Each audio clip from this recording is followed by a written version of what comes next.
اعوذ باللہ من الشیطان اللعین الرجیم بسم اللہ الرحمن الرحیم وبہ نستعین وهو خیر ناصر ومعین اما بعد فقد قال الرحمن فی کتاب الفرقان وقولہ الحق وهو اصدق الصادقین بسم اللہ الرحمن الرحیم فبأی آلاء ربکما تکذبان۔ استغفار گروپ کے تمام مومنین و مومنات کی خدمت میں اور دنیا بھر میں جہاں جہاں بھی سوشل میڈیا کے ذریعے یہ پروگرام نشر ہو رہا ہے، سب کی خدمت میں السلام علیکم ورحمۃ اللہ وبرکاتہ۔ خداوند متعال کا لاکھ لاکھ احسان ہے کہ اللہ کی دی ہوئی توفیق سے آج پھر آپ کی خدمت میں حاضر ہیں اور کچھ عرض کرنے کی خدا نے توفیق مرحمت فرمائی۔ اس میں کوئی شک نہیں ہے کہ اللہ سبحانہ و تعالیٰ کی بے شمار نعمتیں، انسان ہر روز ان سے مستفید ہوتا ہے، استفادہ کرتا ہے، اور قرآن بھی بار بار یہ پکار کر کہتا ہے کہ فَبِأَيِّ آلَاءِ رَبِّكُمَا تُكَذِّبَانِ۔ کتنی ایسی نعمتیں ہیں کہ جو ہم نے تمہیں عطا کی ہیں، کس کس نعمت کا انکار کرو گے، کس کس نعمت کو جھٹلاؤ گے، کس کس نعمت کی نافرمانی اور ناشکری کرو گے۔ یقین کریں انسان اگر اپنی زندگی پر ہی نظر دوڑائے کہ اللہ سبحانہ و تعالیٰ کا کتنا لطف ہے اس پر، دیکھنے کی نعمت، سننے کی نعمت، بولنے کی نعمت، کھانے پینے کی نعمت، عزیزوں رشتہ داروں کی نعمت، دوستوں کی نعمت، فری میں جو آکسیجن مل رہی ہے اس کی نعمت، آپ گنتے چلے جائیں اور گنتے چلے جائیں۔ اتنی نعمتیں ہیں کہ انسان ان کو گن نہیں سکتا۔ خود قرآن کہتا ہے کہ اللہ کی نعمتوں کو تو گن نہیں سکتے، ان کا احسان نہیں کر سکتے۔ تو بے شمار نعمتیں اللہ سبحانہ و تعالیٰ کی ہیں، اور انسان اگر اس طرف متوجہ ہو جائے اور ذرا خیال کرے کہ خدا کا کتنا لطف ہے اس پر، کتنی ایسی چیزیں کہ جو اللہ نے اسے دے رکھی ہیں کہ جو خدا کی نعمتیں شمار ہوتی ہیں، یقیناً ان نعمتوں پر انسان کو خدا کا شکر ادا کرنا چاہیے اور شکر گزار بندوں میں ہونا چاہیے۔ آج جس نعمت کا ہم نے ذکر کرنا ہے یہاں پر، وہ نعمت وحدت ہے، وہ نعمت انسان کی اجتماعی نعمت ہے، اجتماعیت میں ہے، انسان کی وحدت میں ہے، انسان کے پیار و محبت میں ہے، انسان کی سوشل زندگی میں ہے، انسان کے فیملی سسٹم میں ہے، انسان کے حلقے احباب کی صورت میں ہے۔ بہت بڑی نعمت ہے کہ جسے وحدت کی نعمت کہا جاتا ہے، جسے اپنے آپ کو اکٹھا رکھنے کی نعمت کہا جاتا ہے۔ وہ قوم کی صورت میں ہو، وہ قبیلے کی صورت میں ہو، وہ ایک خاندان کی صورت میں ہو، وہ مذہب یا مکتب کی صورت میں ہو، وہ ایک مسلک کی صورت میں ہو، وہ ایک خاندان کی صورت میں ہو، وہ ایک چھوٹے سے گروپ کی صورت میں ہو۔ ہر ایک کے اپنے اپنے تقاضے ہیں، ہر ایک کا اپنا اپنا رنگ ہے، ہر ایک کا اپنا اپنا حسن ہے۔ اور خدا کو سب سے اچھی چیز جو خدا کو لگتی ہے، جو خدا کو پسند عمل ہے، وہ وحدت ہے، کہ انسان جڑ کر رہے، مل کر رہے، اکٹھا رہے۔ اب یہ کہنے میں تو آسان ہے، لیکن اس چیز کو عملی جامہ پہنانا یقیناً اتنا آسان نہیں ہے کہ جتنا آپ شاید سمجھ رہے ہو کہ میں اس کو بیان کر رہا ہوں۔ بہت مشکل ہے۔ ایک گھر میں کہ جہاں پر 4 یا 5 افراد رہتے ہوں، ان کے درمیان بھی مسائل ہوتے ہیں، ڈفرینس آف اوپینین ہے، ان کے درمیان بھی بہت سی چیزوں میں اختلاف ہو جاتا ہے، اور اختلاف ہونا کوئی بری بات نہیں ہے۔ اختلاف ہونا، حضور تو یہ فرماتے ہیں کہ اختلاف امتی رحمت، میری امت کا اختلاف رحمت ہے۔ چونکہ اختلاف نہیں ہوگا، ہر آدمی اگر اپنی رائے کو دوسرے کی رائے کے ساتھ اس کا احترام نہیں کرے گا، اپنی رائے کو ہی کافی سمجھے گا، دوسرے کی رائے کا احترام نہیں کرے گا، تو پھر معاشرے میں جو ہے وہ بہتری نہیں لائی جا سکتی، پھر آپ چیزوں کو درک نہیں کر سکتے، پھر آپ کا جو ارتقائی سفر ہے وہ نہیں ہو سکتا۔ تو اختلاف ہونا، اگر اختلاف تعمیری ہو تو بہت اچھی بات ہے، لیکن اگر اختلاف تخریبی ہو اور تنقید برائے تنقید ہو، جو کہ ایک معمول بن چکا ہے، تو وہ بھی ایک بری بات ہے۔ تو سب سے اچھی چیز جو ہے وہ وحدت ہے۔ گھر کے اندر ہو، ایک قبیلے کی وحدت ہو، ایک کمیونٹی کی وحدت ہو، پھر آپ اس دائرے کو پھیلاتے چلے جائیں، پھر ایک مسلک کی ہو، پھر ایک مذہب کی ہو، اور پھر قوم کی ہو، پھر آپ اس کو جتنے اس دائرے کو پھیلاتے چلے جائیں، یہ دائرہ بڑھتا چلا جاتا ہے۔ لیکن آج بدقسمتی سے ہم جس طرف دیکھتے ہیں ہمیں ہر چیز ملتی ہے، وحدت نہیں ملتی۔ گھر ہیں تو ان میں لڑائیاں ہیں، سوشل میڈیا پر دیکھیں وہاں پر لڑائیاں ہیں، ایک مسلک کے اندر دیکھیں وہاں پر لڑائیاں ہیں، مسلک کے اندر مسالک بن چکے ہیں۔ افسوس یہ ہے کہ وہ دین کے جو ایک دین تھا، وہ دین کے جو دین اسلام تھا، اور اس کو ایک دین، ایک مکتب، ایک مسلک، ایک فرقہ ہونا چاہیے تھا، آج اسی ایک اسلام میں 73 نئے مسالک، 73 نئے فرقے بن چکے ہیں۔ کیا وجہ ہے؟ حضور تو ایک پیغام لے کر آئے تھے، اس پیغام کو ٹکڑے کس نے کیا؟ اس پیغام کو تقسیم کس نے کیا؟ آج بدقسمتی یہ ہے کہ اس اسلام کی وحدت کو نہیں رکھا گیا۔ جب وحدت تھی تو آپ نے دیکھا کہ مسلمانوں نے جو کارنامے سر انجام دیے، جو مسلمانوں کی اچیومنٹس ہیں، جو مسلمانوں نے جو کچھ کیا وہ آپ کے سامنے ہے۔ وہ اس وقت تھا کہ جب وحدت تھی۔ جو یہ شیرازہ بکھرتا ہے اس کے بعد جو نقصانات ہوتے ہیں وہ بھی آپ کے سامنے ہیں۔ آج اگر ملت مسلمہ کو دیکھا جائے تو اس کے اندر ایک افرتفری کا عالم ہے۔ کوئی مسلمان ملک دوسرے کو مسلمان سمجھنے کے لیے تیار نہیں ہے، ایک مسلمان دوسرے کو برداشت کرنے کے لیے تیار نہیں ہے، ایک ملک دوسرے ملک کو آگے بڑھتے ہوئے دیکھتے ہوئے جو ہے وہ دیکھ نہیں سکتا اور برداشت نہیں کر سکتا۔ اور آپ جب اس دائرے کو سمیٹتے ہیں اور ایک ملک کے اندر آتے ہیں، ایک ملک کے اندر جتنی قومیتیں رہتی ہیں، جتنے افراد رہتے ہیں، ظاہر ہے اس میں ہر رنگ اور نسل کے افراد ہیں، ہر زبان بولنے والوں کے افراد ہیں، وہاں پر وحدت نظر نہیں آتی۔ کسی جگہ پر زبان کا تعصب ہے، کسی جگہ پر رنگ اور نسل کا تعصب ہے، کسی جگہ پر مذہب اور مسلک کا تعصب ہے، کوئی کسی کو کافر کہہ رہا ہے، کوئی کسی کو کافر کہہ رہا ہے، کوئی کسی کے بزرگوں کی اہانت کر رہا ہے، کوئی اس کے دوسرے مکتب فکر کے بزرگوں کی اہانت کر رہے ہیں۔ قوم اس میں لگی ہے، ہر ایک جو ہے وہ دوسرے کو نیچا دکھانے میں لگے۔ اور بدقسمتی یہ جب ہم اس کو سمیٹتے ہوئے اپنے مکتب کی بات کرتے ہیں، ہمارے مکتب جعفریہ میں، کہ جو کم از کم الحمدللہ ہمیں یہ ایک شرف حاصل ہے کہ اہل سنت میں جیسے آپ جانتے ہیں کہ 4 ائمہ ہیں اور ہر ایک کا طریقہ الگ ہے، ہر ایک کا انداز الگ ہے، ہر ایک کی فقہ الگ ہے، ہر ایک کا نماز پڑھنے کا طریقہ الگ ہے۔ 4 امام ہیں، چاروں کے طریقے الگ الگ ہیں، لیکن الحمدللہ اللہ سبحانہ و تعالیٰ نے ہمیں یہ شرف بخشا ہے، ہمیں یہ اعزاز بخشا ہے کہ ہمارے امام 12 ہیں لیکن طریقہ ایک ہے، نماز ایک طریقے سے، روزے ایک طریقے سے، عبادات ایک طریقے سے، ہر امام کا قول بھی ایک، ہر امام کا فعل بھی ایک، ہر کسی امام کا قول کسی دوسرے امام کے قول سے نہیں ٹکراتا، کسی امام کا حکم دوسرے امام کے حکم سے نہیں ٹکراتا، بات بھی ملتی ہے، ذات بھی ملتی ہے، قول بھی ملتا ہے، فعل بھی ملتا ہے۔ کتنا بڑا شرف ہے۔ تو آج اگر ہم نے چونکہ ہم تو یہ کہتے ہیں کہ ہم نے دین پیغمبر اکرم کے ذریعے اہل بیت سے لیا ہے، اپنے ائمہ سے لیا ہے، جس کی وجہ یہ ہے کہ ہمیں وہ میسج من و عن ملا ہے، جو پیغمبر کا پیغام تھا وہی پیغام اسی طریقے سے ہمیں ہر امام کے ذریعے وہی، چونکہ اس میں رد و بدل نہیں ہوا، جس طرح حضرت جبرائیل امین ہے، اور انہیں امین اس لیے کہا جاتا ہے کہ اللہ کا پیغام امانت داری کے ساتھ انہوں نے حضور تک پہنچایا، ایک زیر زبر کی بھی قرآن حکیم میں تعریف نہیں کی۔ اسی لیے ہم یہ کہتے ہیں کہ ہمارے ائمہ بھی امین ہے، جو پیغام اللہ کا پیغام جبرائیل حضور تک لے کر آئے تھے، حضور نے وہی پیغام امیر المومنین کو دیا، امیر المومنین نے وہی پیغام امام حسن مجتبیٰ کو دیا، پھر سید الشہداء تک آئے، پھر چلتے چلتے ہمارے زمانے کے امام تک پیغام پہنچا، اس میں کوئی رد و بدل نہیں، کوئی تبدیلی نہیں، بالکل اسی طرح۔ اور ہمارے جو دیگر برادران ہیں، جو دیگر مکاتب فکر ہیں، ان میں سے ہر ایک کا طریقہ الگ ہے۔ امام مالک کہتے ہیں ہاتھ کھول کے نماز پڑھیں، امام ابو حنیفہ کہتے ہیں ہاتھ باندھیں اور یہاں باندھیں، امام شافعی کہتے ہیں نہیں ہاتھ باندھنے تو ہیں لیکن یہاں نہیں، یہاں باندھنے ہیں، اور اس کے علاوہ دیگر چیزوں میں بھی فرق ہے۔ تو اب تک تو الحمدللہ ہمیں یہ افتخار حاصل تھا، ہمیں یہ شرف حاصل تھا کہ ہماری قوم متحد ہے، ہماری قوم ایک جسم بن کر موجود ہے، ایک طاقت بن کر موجود ہے، ہماری نمازیں ایک جیسی، ہمارے روزے ایک جیسے، ہمارے حج ایک جیسا، ہماری عبادات ایک جیسی، ہماری عزاداری ایک جیسی، پورا ہمارا جو مکتب ہے وہ ایک جیسا تھا۔ لیکن گزشتہ کچھ عرصے سے ایک چیز جو دیکھی جا رہی ہے وہ یہ کہ اس وحدت کو ٹھیس پہنچانے کی کوشش کی جا رہی ہے، اس وحدت کو پارا پارا کرنے کی کوشش کی جا رہی ہے، اور اس میں بے شمار عناصر جو ہیں وہ اپنا کام کر رہے ہیں، اس میں تخریبی عناصر بھی ہیں، اس میں بیرونی عوامل بھی ہیں، اس میں اندرونی عوامل بھی ہیں، بہت سے لوگ اپنے ایسے نادان دوست ہیں جو اس سازش کا شکار ہو گئے ہیں، بہت سے باہر کے عوامل ایسے ہیں کہ جو یہ کام کر رہے ہیں، اور یہ چیزیں آپ کے سامنے موجود ہیں جو کہ میڈیا پر آج کل موجود ہے۔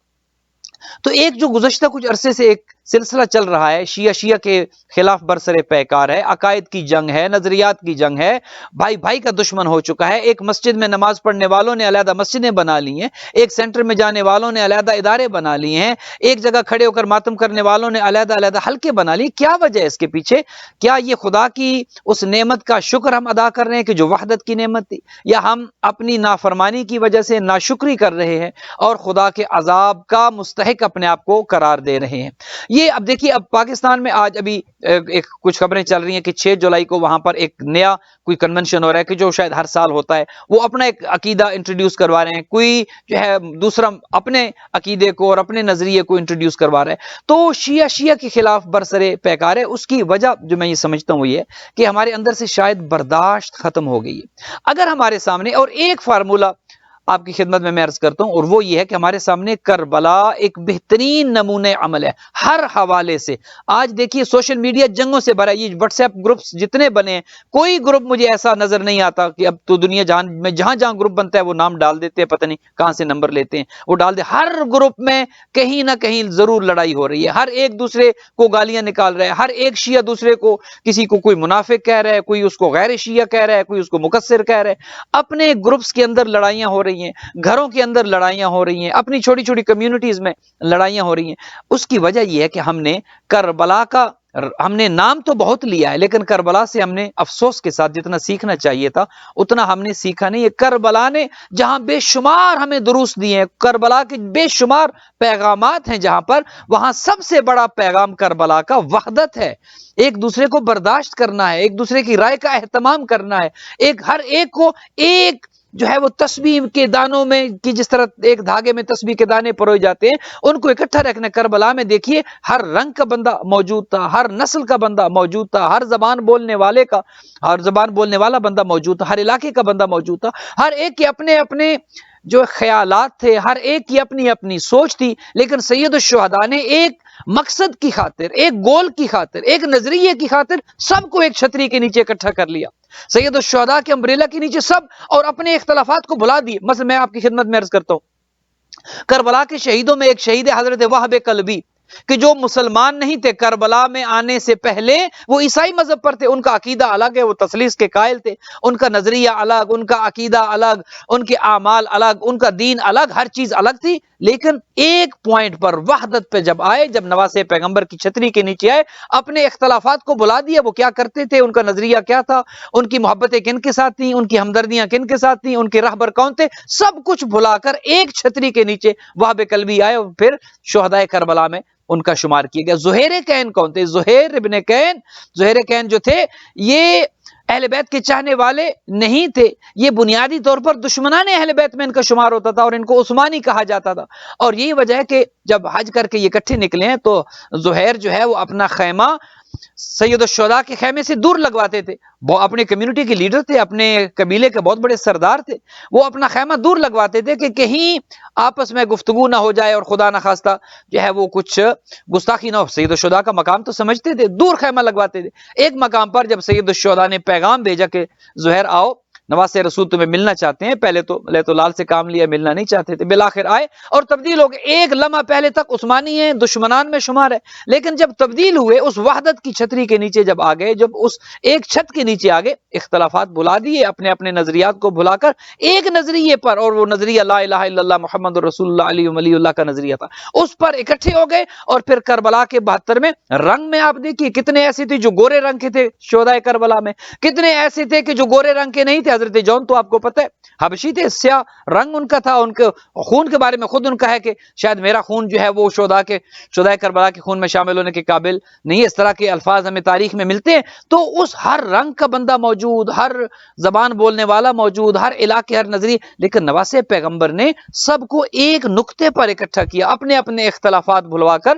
چونکہ یزیدیت کے مقابلے میں ایک نظریہ تھا، اور وہ نظریہ حسینیت کا تھا، وہ نظریہ اتحاد کا تھا، وہ نظریہ پیار کا تھا، وہ نظریہ محبت کا تھا، سب کو ایک جگہ اکٹھا کیا اور سب نے اپنی جانیں قربان کی۔ اور آج الحمدللہ ہم جو اعلان لا الہ الا اللہ محمد رسول اللہ علیہ ولی اللہ پڑھتے ہیں، اس میں دیکھیے کہ شہدائے کربلا کا کردار کتنا عظیم ہے۔ اگر کربلا نہ ہوتی، نواسے پیغمبر کی قربانی نہ ہوتی، شہدائے کربلا کا خون کربلا کی ریت میں اگر نہ ملتا، تو شاید آج لا الہ الا اللہ نہ پڑھا جاتا، اس طرح آزادی نہ ہوتی۔ تو بنیادی چیز جو اللہ کی نعمتوں میں سے سب سے بڑی نعمت ہے وہ وحدت ہے۔ اب جب کہ ہماری گفتگو یہاں پر پہنچی ہے کہ وحدت سب سے بڑی نعمت ہے، اس میں یہ بات بھی ہمارے ملحوظ خاطر ہے کہ ہر انسان کا ذہن الگ ہے، ہر انسان کی سوچ الگ ہے، ہر انسان کا انداز الگ ہے، ضروری نہیں کہ ہر انسان دوسرے سے مطابقت رکھتا ہو، ہر انسان کا اپنا اپنا ایک انداز ہے۔ اب ہم ہر ایک کو تبدیل تو کرنے سے رہے، آپ کی شخصیت الگ ہے، میری شخصیت الگ ہے، کسی اور کی شخصیت الگ ہے، ہر ایک کا سوچنے کا انداز الگ ہے، لیکن یہ تو ہم کر نہیں سکتے کہ انہیں اپنے رنگ میں ڈھال لیں، ہر ایک کو اپنے جیسا بنا لیں، یہ ہر ایک کی اپنی شخصیت ہے۔ لیکن اتنا تو ہم کر سکتے ہیں کہ ہر ایک کی رائے کا احترام کر لیں، اتنا تو ہم کر سکتے ہیں ہر ایک کو برداشت کرنے کا مادہ اپنے اندر پیدا کر لیں، اتنا تو ہم کر سکتے ہیں کہ ہر ایک کی بات کو سننے کی ہم اپنے اندر ہمت پیدا کر لیں، اتنا تو ہم کر سکتے ہیں کہ ہر ایک کی رائے کو سننے اور اس کو دیکھنے اور اس پر اگر قابل عمل ہو تو عمل کرنے کا حوصلہ ہم اپنے اندر پیدا کریں۔ اگر یہ قوت برداشت ہمارے اندر آ جائے، اس کو آپ دیکھ لیں چھوٹے چھوٹے گروپ سے لے کر کمیونٹیز، اور پھر آپ اس کو پھیلاتے چلے جائیں، اگر بنیادی چیزیں، اگر ہم وہ کیا کہتے ہیں لیو اینڈ لیٹ لیو، اگر قوت برداشت کا مادہ ہمارے اندر آ جائے، ہم دوسروں کو برداشت کرنا سیکھ لیں، ہم دوسروں کے اختلاف کو احترام کی نظر سے دیکھنا شروع کر دیں، ہم اپنی رائے جو رکھتے ہیں اس کو رکھیں، لیکن دوسرے کی رائے کا احترام ضرور کریں۔ ہم اپنی بات کو دوسرے تک پہنچائیں، لیکن دوسرے بات کو سننے کا بھی ہم حوصلہ اپنے اندر رکھیں۔ اگر یہ ماحول پیدا ہو جائے تو یقین کریں بہت سے مسائل حل ہو جاتے۔ آج ہر ایک جب دوسرے کے خلاف برسر پیکار ہے، کیا ہوتا ہے؟ اس کے نتیجے میں کوئی خدمت نہیں ہوتی، اس کے نتیجے میں نفرتیں بڑھتی ہیں، دوریاں بڑھتی ہیں، فاصلے بڑھتے ہیں۔ اور آج بدقسمتی یہ ہے کہ تھوڑی سی برداشت کا نہ ہونا آج کمیونٹیز کو جدا کر رہا ہے۔ ایک یقین اور ایک عقیدے پر عمل کرنے والوں اور یقین رکھنے والوں کے درمیان میں جدائیاں پڑ رہی ہیں۔ گھروں کے اندر میں آپ کو کتنی مثالیں ایسی دے سکتا ہوں۔ ایک گھر کے اندر کہ جہاں پر دو بھائی رہتے تھے، ایک چھوٹی سی فیملی تھی، تھوڑا سا ایک بات پر اختلاف ہوا، چھوٹا سا گھر، پاکستان کا ایک گھر کی بات کر رہا ہوں، اس چھوٹے سے گھر میں ایک دیوار بنا دی گئی کہ یہ تمہارا گھر ہے۔ اس سے پہلے کتنا اچھا وہ محبت سے رہ رہے تھے۔ تو ایک بات پر اختلاف ہوا، آپ ایک دوسرے کی رائے کا احترام کریں، ایک دوسرے کو سنیں اور ایک دوسرے کو برداشت کریں اور اس ماحول میں رہیں۔ اب بدقسمتی یہ ہوتی ہے کہ جب ہمارے اندر سے یہ برداشت کا مادہ ختم ہو جاتا ہے، جب ہمارے حوصلے جواب دینا شروع ہو جاتے ہیں، جب ہم اپنی رائے کو حرف آخر سمجھتے ہیں، جب ہم اپنے آپ کو دنیا کا ذہین و فتین ترین انسان سمجھتے ہیں اور دوسرے کو خاطر میں نہیں لاتے، تو وہاں سے پھر فاصلے بڑھنا شروع ہو جاتے ہیں، دوریاں پیدا ہونا شروع ہو جاتی ہیں۔ تو آج کی حد تک آپ کی خدمت میں جو گزارش کرنی ہے وہ یہ ہے کہ اگر ہم دین کی خدمت کرنا چاہتے ہیں، اگر ہم اپنے آپ کو خادم اہل بیت کہلوانا چاہتے ہیں، اگر ہم قرآن کی خدمت، تو قرآن تو وحدت کا درس دیتا ہے، رسول خدا تو وحدت کا، رسول خدا نے تو منافقین کو اپنی صفوں میں بٹھائے رکھا، کسی منافق کو اس کے چہرے پر منافق نہیں کہا، حالانکہ حضور جانتے تھے یا نہیں جانتے تھے کہ کون سچا ہے، کون جھوٹا ہے، کون مومن ہے، کون منافق ہے، سب کو جانتے تھے حضور، لیکن کسی منافق کو حضور نے منافق نہیں کہا۔ کوئی ایک تاریخ میں آپ ایک روایت، ایک حدیث دکھا دیں کہ حضور نے کسی منافق کو منافق کہا ہو، حالانکہ حضور جانتے تھے۔ حضور وحدت چاہتے تھے، اتفاق چاہتے تھے، اتحاد چاہتے تھے کہ ان کا نفاق ان کی حد تک ہے، ان کی رائے ان کی حد تک ہے، ان کا عقیدہ ان کی حد تک ہے، لیکن کم از کم جو مسلمانوں کی اجتماعیت ہے اس کو نقصان نہ پہنچے۔ امیر المومنین کو کیا ان لوگوں کا پتہ تھا؟ یہ نہیں پتہ تھا کہ ان کا کردار کیا ہے، باوجود اس کے، اور یہ سب سے بڑا اعتراض آج ہم پر ہوتا ہے کہ اگر یہ اتنے برے تھے تو مولا علی ان کی مدد کیوں کرتے تھے، ان کے جو ہے وہ جا کر ان کو مسائل کیوں بتاتے تھے، جب یہ پھنس جاتے تھے تو مولا علی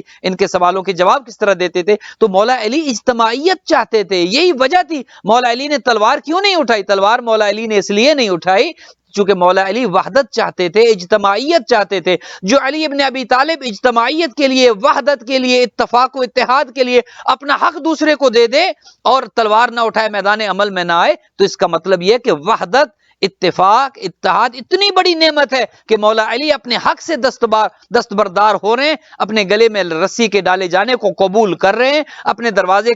کو آگ لگائے جانے کے عمل کو خود اپنی آنکھوں سے دیکھ رہے ہیں، تلوار نہیں اٹھا رہے۔ کس وجہ سے؟ وحدت کی وجہ سے۔ کس وجہ سے؟ اجتماعیت کی وجہ سے۔ آج ہمارے سامنے سب سے بڑی اللہ کی جو نعمت ہے وہ وحدت ہے۔ آج اگر ہم دشمن کا مقابلہ کر سکتے ہیں تو اپنی صفوں میں اتفاق رکھ کے، اتحاد رکھ کے، ایک دوسرے کا احترام کر کے، ایک دوسرے کو برداشت کر کے، اور اس فارمولے کو آپ کسی بھی جگہ پر اپلائی کر دیں، گھر میں اپلائی کر دیں، کسی واٹس ایپ کے گروپ میں اپلائی کر دیں، آپ اس کو کسی حوالے سے کسی اور تنظیم میں اپلائی کر دیں، سب سے بنیادی چیز قوت برداشت کا ہونا ہے۔ دوسرا کوئی بھی پرفیکٹ نہیں ہے۔ آج اگر ہم کسی پرفیکٹ انسان کو ڈھونڈنے نکلیں گے کوئی نہیں ملے گا، وہ جو پرفیکٹ تھے وہ ایک پردے غیبت میں ہے، تیرا جا چکے ہیں۔ کوئی آج معصوم نہیں ہے، کوئی پرفیکٹ نہیں ہے، ہم میں سے کوئی بھی اس مقام و منزل پر فائز نہیں ہے، ہر ایک میں غلطیاں ہیں۔ لہٰذا اگر ہم مکمل کسی کو بالکل غلطیوں سے پاک انسان ڈھونڈنا شروع کر دیں گے تو کوئی نہیں ملے گا، چونکہ ہے ہی کوئی نہیں۔ ہم سب کو ایک دوسرے کی غلطیوں، ایک دوسرے کی کمزوریوں، ایک دوسرے کی کوتاہیوں کے ساتھ برداشت کرنا ہے، ایک دوسرے کو اس کی کمزوریوں کے ساتھ اسے قبول کرنا ہے، ایک دوسرے کو اس کی کوتاہیوں سمیت قبول کرنا ہے۔ اور یہ اگر ہم نے کر لیا، یقین کریں یہ مذہب کی خدمت ہے۔ اگر فقط ہم یہ کر لیں، یہ یقین اتنی بڑی خدمت ہوگی، اتنی بڑی خدمت ہوگی کہ شاید عام نماز و روزہ سے اس کا ثواب بڑھ جائے۔ اگر آپ وحدت کی خاطر، آپ اگر پیار اور محبت کی خاطر، آپ اگر اتفاق اور یگانگت کی خاطر بہت سی چیزوں کو نظر انداز کر دیتے ہیں تو یہ خود بہت بڑا ثواب۔ ضروری نہیں کہ ہر حق بات کہی جائے، ضروری نہیں کہ ہر سچ بولا جائے، ضروری نہیں کہ ہر جھوٹے کو جھوٹا کہا جائے، بہت سی چیزوں کو پردے میں رکھنا پڑتا ہے۔ آپ کی جو لانگ ٹرم کے مقاصد ہیں، آپ کی جو دور اندیشی ہے، اس کی خاطر بہت سی چیزوں کو نظر انداز کرنا پڑتا ہے۔ اگر آپ چھوٹی چھوٹی چیزوں کو لے کر سامنے آ جائیں گے گے اور چھوٹی چھوٹی چیزوں پر لڑائیاں شروع ہو جائیں گی، اختلاف نظر ہو جائے گا، ایک دوسرے کے خلاف ہم بولنا اور بیانات داغنا شروع کر دیں گے، تو وہ چھوٹی چھوٹی چیزیں ہمیں بڑے ہدف سے اور بڑے مقصد سے دور کر دیں گی۔ لہٰذا آج کی اپنی گفتگو کو یہیں پر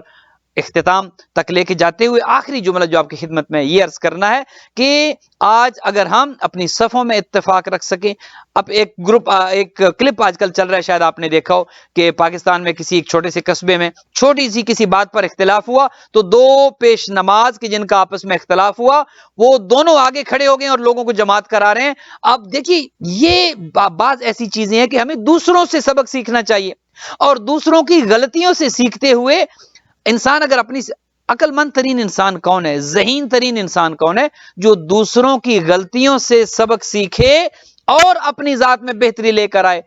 خود غلطی کر کے سیکھنا کوئی بڑی بات نہیں ہے، خود ایکسیڈنٹ کر کے اچھا ڈرائیور بن جانا کوئی بڑی بات نہیں ہے، دوسروں کے ایکسیڈنٹس کو دیکھ کر خود اپنی ڈرائیونگ میں احتیاط لے کر آئیں، دوسروں کی تباہیوں بربادیوں کو دیکھ کر، دوسروں کے حالات کو دیکھ کر انسان جب ان سے سیکھتا ہے اور اسے اپنی زندگی پر اپلائی کرتا ہے تو غلطی کرنے سے پہلے انسان کا سیکھ جانا یہ اس کا کمال ہے۔ خداوند متعال سے دعا گو ہوں کہ محمد و آل محمد